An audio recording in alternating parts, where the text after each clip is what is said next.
Kupo, not that Phoenix. Yeah, I know. I'm bad. But let's stay tuned and talk about one of the more interesting units to come out in a while, Phoenix.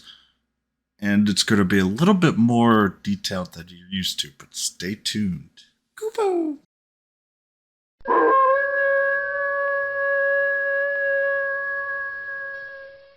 A soil charge triad to use on you has been decided. The origin of all things, Mother Black.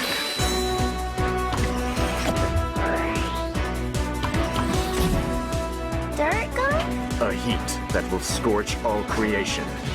Fire red. And finally, the critical point of everything. Burning gold.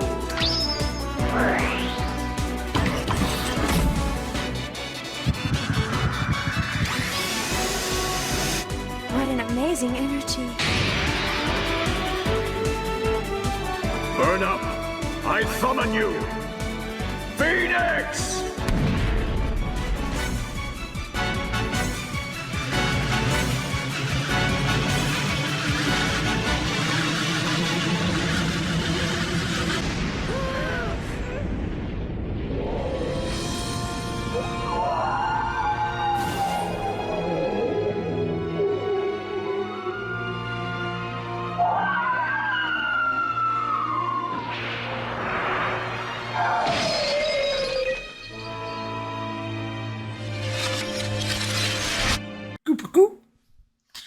All right. So let's first start here. Increase Frizz physical skill power by 20%. It's actually okay. I would say it's the tier below of all the top tier for leadership effects, but it will be useful in some PvE connotations overall, especially if you're not just having like an all hero fight. But with the more heroes or bosses coming out, these become a little less useful. First skill, Cura, very good moderate HP recovery for friends in area. Even if there's opponents, it won't heal. Very good spell overall. This is using Final Fantasy terminology, so some people may not understand where in the game it's Kiraja, and so this would be the moderate version, which fits very well and is translated well. Second skill, Flare.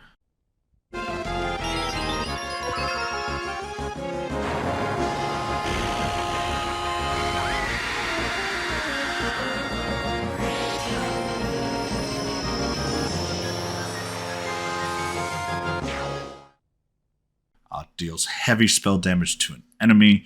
It's non-elemental. This is actually very worrisome when you're going against Phoenix, especially in the boss battles, which I've already discussed, but similar type damage overall there. And finally, and I'm going to be honest, this should have been Reincarnation Flame, but Flame of Rebirth.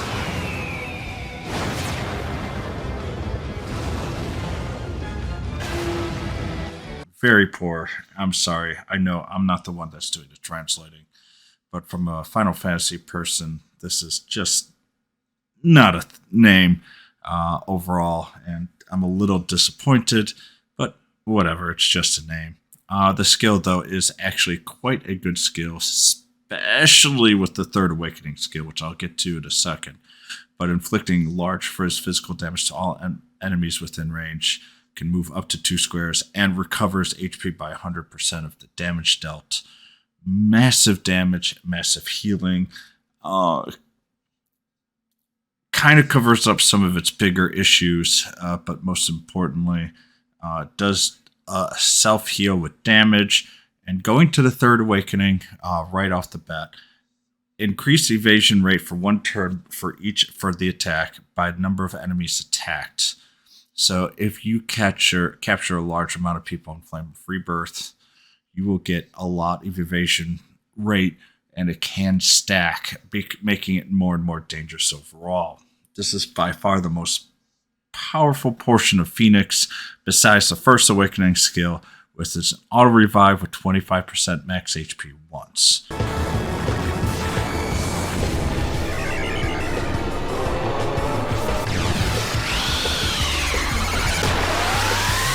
Now, I will give very good credit where here they have re-race, and there are a couple of notes that are discussed very closely here.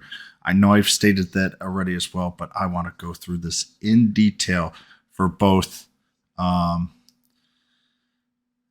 fighting against and or if you want to summon because of this unique skill.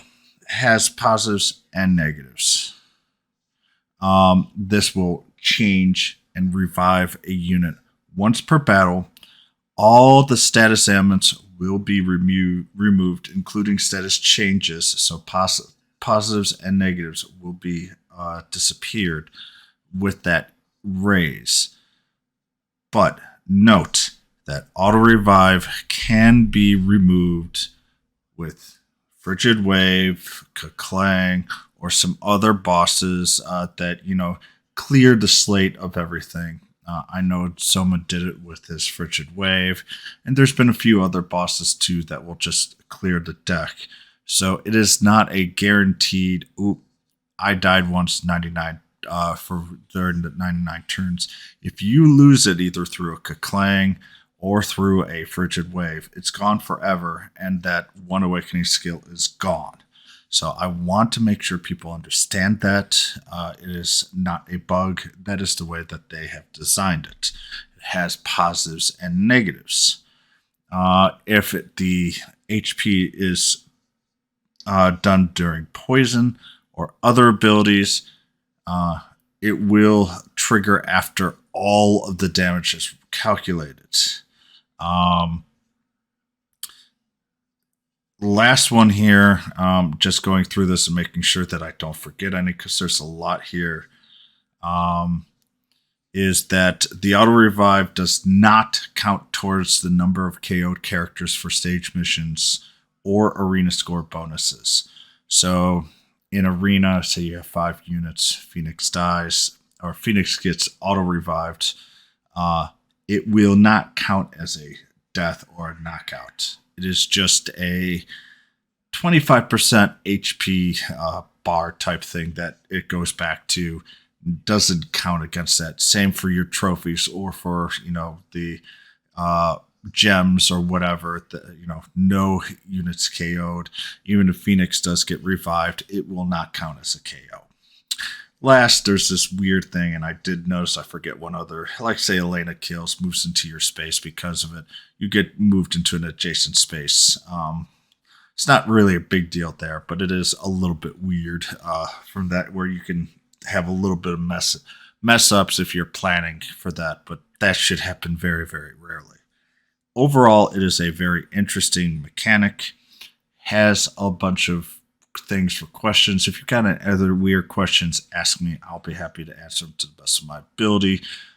I really haven't seen some of these that they've noted, but they did a really good job in trying to explain all of that, and I want to make sure people understand and kind of go through that as well. It also has Whoosh and Sizz resistances for the 2 major resistances, and it has max HP plus 100 as the 5th one, which is unfortunately pretty necessary, as Phoenix's HP is a little low at 1031. Good news is, though, and remember, this is a level 130. This is with that plus 100. So you're looking at around 750 with the First Awakening, roughly. Yeah, about 750 with the First Awakening. It can be one hit fairly easily. Its defense is pretty low too. So you can either go with Zoma is a direct counter to Phoenix. Remember, it does get a lot of evasion, but Phoenix is weak against spells and breath. Zoma really is the direct counterpart to Phoenix. So if units you have if you're fighting against Phoenix, Zoma is going to be your direct counter, as just an example. Its MP is okay at 402. If you notice here, the spells here are around going to be in the mid 80s by the time you get there. So even with the, around 350 MP for the first awakening, still going to get 4 solid spells out of Phoenix. That's all you're really looking for most battles. So that's okay. The attack is a little low at 212, which does make it a little bit weird for the for the Flames to Rebirth, but it's a pretty powerful skill, so it's okay there. The agility, though, and wisdom is great. Makes Flare really, really damaging. That's actually the skill that's really scary, and it has movement of 4. Its weight is 65, though, not 50, so I do apologize. Oh, no, it is 50. It is 50. Phoenix's weight is 50.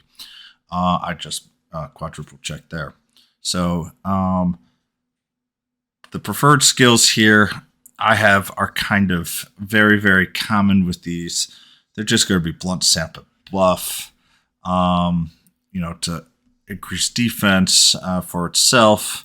To be quite honest, that would be the most beneficial for Phoenix, or in more honesty, just in case it could be able to do its attack. But in GVG, with its forward movement, it should be able to move fairly fast. It is relatively cheap, though, for some of its power, so it's not as bad of a unit as you would say. Wow, Bahamut has so much more stats. Yeah, but it doesn't have that weight cost as some of the others do. So all in all, from its abilities here, the preferred weapon is going to be coming here soon.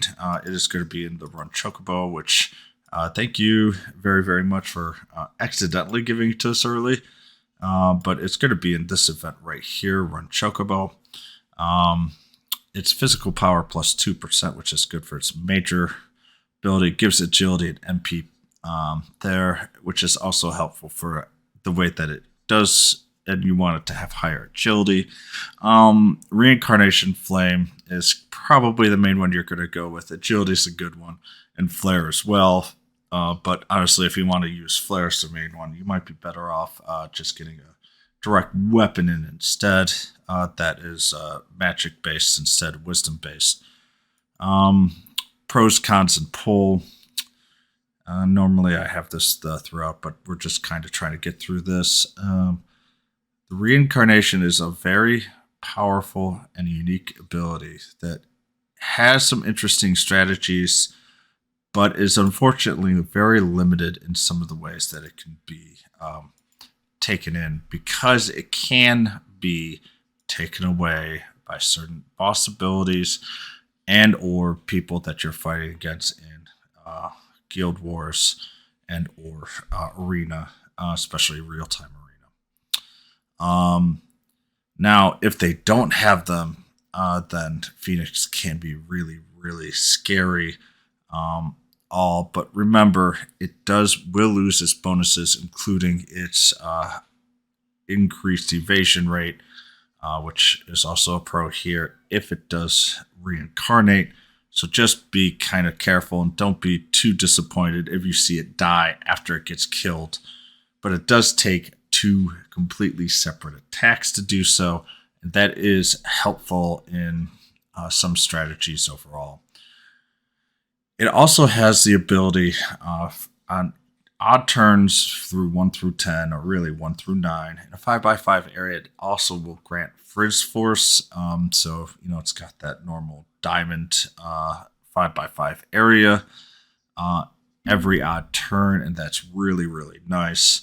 So that basically will give Phoenix intrinsic 35% bonus to its own, or 30, to its own high-end attack. Plus, you can give its leadership or others to give it more damage. It lasts 3 turns. It does boost up a little bit, and it's automatic.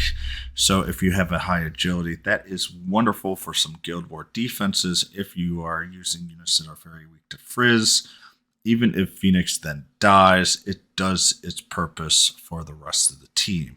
And with a weight of 50, it is a little bit expensive, but in all odds, it still has its uses. But in all honesty, it's relatively lower end compared to the other top units that you see in almost all the Guild Wars.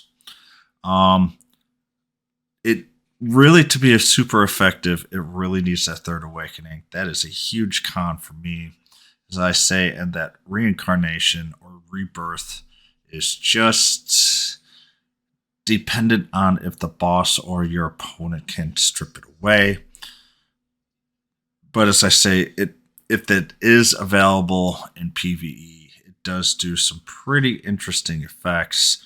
Like Bahamut is one where you want an enemy to basically suck down a stupidly high damaging thing. Phoenix can do it, say, I'm back alive again, and then literally run away. And it allows you then just to whittle down bosses that are designed for like one-hit KOs that are really annoying to beat for that no KO mission. Just an example. Well, I pull not really hard, but very interesting unit. Some strategies that will be well in place. But Bahamut Omega, which is the next unit we're going to get, are just way better in their strengths. Some of their weaknesses are bigger than Phoenix's, but with units, you always look for their strengths. If they have really big strengths, you can handle their big weaknesses, or at least cover it up with other things as well. The one thing, though, that really draws me in is that automatic Frizz Force ability, and that is something that you really need to pay attention to for this unit, is that ability, and place it the way that you get it if you do get this unit. I would love it to be First Awakening, but I'm not going to go very hard. My resource pool is just incredibly limited right now. The summable unit here is Grenade. I really enjoy the first two that they use, Fire and Fyra. Honestly, with what they do here, that's a perfect true to form. Small for spell damage to an enemy, and Fyra is for spell damage to multiple enemies with a little bit more power, but not too much. With the MP consumption even, it's pretty spot on. Very, very happy with the way that they did this. But they're calling it Big Boom.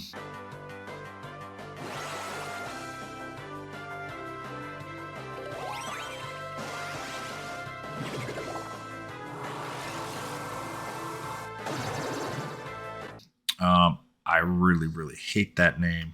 I'm going to be honest. It should be self-destruct. I think they just got a little scared of that, and that's fine. I mean, it is a great ability. You're going to go, whoa, bad. Give up your life and deal heavy physical damage to an enemy. You're going, but if, and they do state it here, it deals major martial damage to one enemy. So it's based on levels, not based on HP. And it has abilities that shall go through that bump up this their martial damage, which is only Big Boom. And it pumps it up. And it pumps it up for HP, and you can play with it. This ability will still deal damage to the user, even if you try to cover it up with another enemy. But the big thing here is if Big Boom or Big Burst, actually the way that they have it here, it's even worse name. It's self-destruct, guys. Self-destruct, coming from a Final Fantasy player. If it is the last attack in that battle, it will not count as a KO. So even in Arena, you're like, man, this could be great, but if it is the last unit, if it attacks and kills the last unit, and there's no other movements at all, period, it will not count as a KO. Officially, its life will still be counted, even though it gave up its life. So this is not something you go, well, Arena's pretty much out. You can definitely do this in Arena. This martial damage is going to be very useful for some really annoying skills, and this is one of the few martial abilities that you can actually increase because it's based off of the user's maximum HP. So if you give it HP weapons and an HP armor, it gives it the max HP even higher, which then allows you to do more damage. And with martial damage and breath damage in general, but with grenade, it's martial damage. Yes, it can be evaded. But the more that you pile on, the more that damage really grows. And for the first one here, it increases physical skill power by 50%, and physical means martial, for 3 turns when HP is less than 50%. Part 1. Third Awakening. HP is 20% or less at start of turn. Physical power, martial, will increase by 1.5x. So you've just now multiplied it by another 50% and another 50%.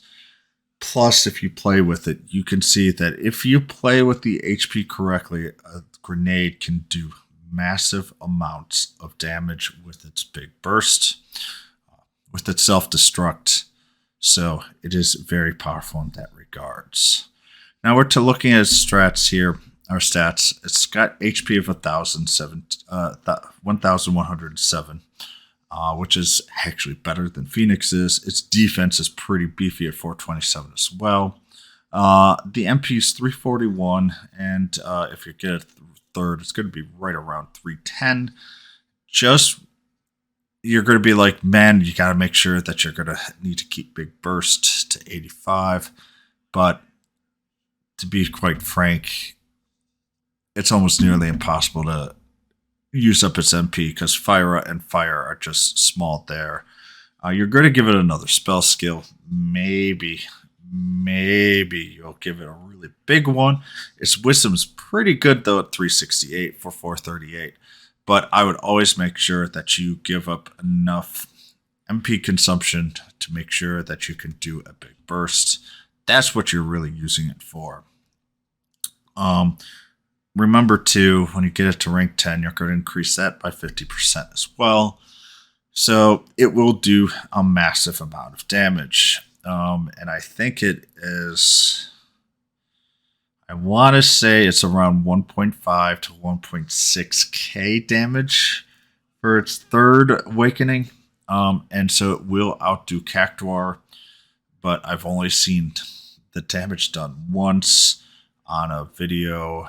Was a couple months ago, and I don't even know what buffs was given, so this may be a little bit incorrect, but it's just telling you how much damage it can do. And it's another way. Basically, this is our first non-magical version, or non-Jessica's or Veronica version of a unit to absolutely burst down at the very last minute. And this could be this is where how you're going to use grenade. And honestly, I would love to have grenade at the very worst third awakening. I am planning at the very least to get it with my with an A guaranteed ticket. If I don't get it with my limited summons, I believe we're going to get I think it's 30, maybe it's another 40 tickets there, plus the tickets we can get afterwards. And I'm going to be using my EX tickets to get a few. So I will try to get us some Phoenix and some grenades. And honestly, I'm looking for both, but I would be even happier with grenades, especially at this pull, because they do have some pretty interesting and cool uses. As I say, it's self-destruct though, not big bursts, and that's my big negative to this unit. Is I just think they were very self-conscious on self-destruct. You also get some decent crossovers here. I'm not going to be seeing these for this one for sure. Honestly, though, the first 5 here with all guaranteed A units is pretty good. But most importantly, I hope you guys have fun. Good luck with your pulls. And if you've got any questions, you can go ahead and visit me on Twitch at twitch.com/Madgarou. Occasionally, I am live. Most of the time I am at 24/7 AFK, but I will tell people in the upper quarter when I am live. 95% of the time, that's a true timeline when I'm there. So I hope to see you guys, but more importantly, Kupo!